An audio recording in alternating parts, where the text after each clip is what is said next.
Imagine walking into a store, reaching for a Coke, and seeing your name on the bottle. Wouldn't you want to grab it? Maybe even share it?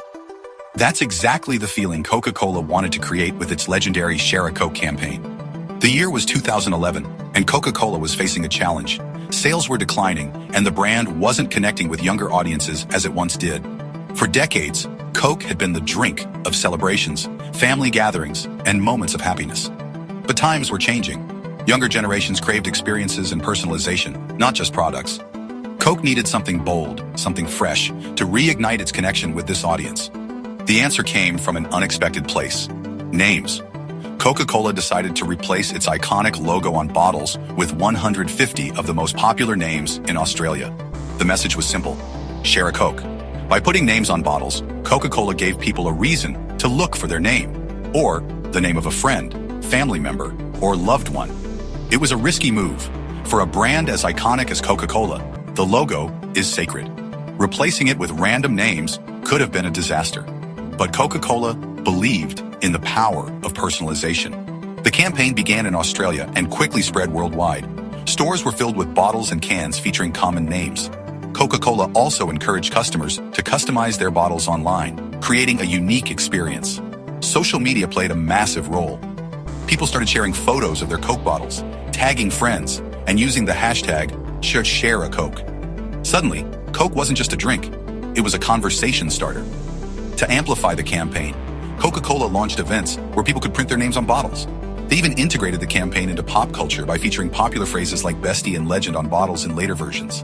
The results were nothing short of phenomenal. In Australia, Coca-Cola's consumption among young adults increased by 7%.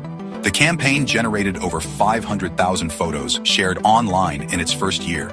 Coca-Cola's social media engagement skyrocketed, creating a wave of user-generated content. But the magic didn't stop there. As the campaign spread globally, Coca-Cola adapted it to fit different cultures. In China, for instance, the bottles featured nicknames and terms of endearment. In the United Kingdom, phrases like mate and bestie replaced traditional names, reflecting the region's colloquial style. In some countries, Coke even introduced seasonal variations, aligning the campaign with holidays and celebrations. During Christmas, bottles said Santa or Elf, adding a festive touch that further drove engagement.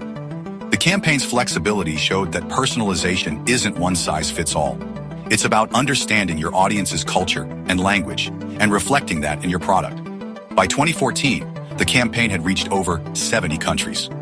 Coca-Cola reported a significant boost not only in sales, but also in brand love and loyalty. But beyond the numbers, the Share a Coke campaign brought Coca-Cola back into the hearts of younger audiences. By making each bottle feel personal, Coca-Cola transformed an everyday product into something meaningful and shareable. The Share a Coke campaign teaches us a powerful lesson. Personalization creates connection. When a product feels like it's made just for you, it becomes more than just a product. It becomes an experience. So, the next time you're looking for a way to stand out, think about what makes your audience feel seen and valued. After all, sometimes all it takes is a name,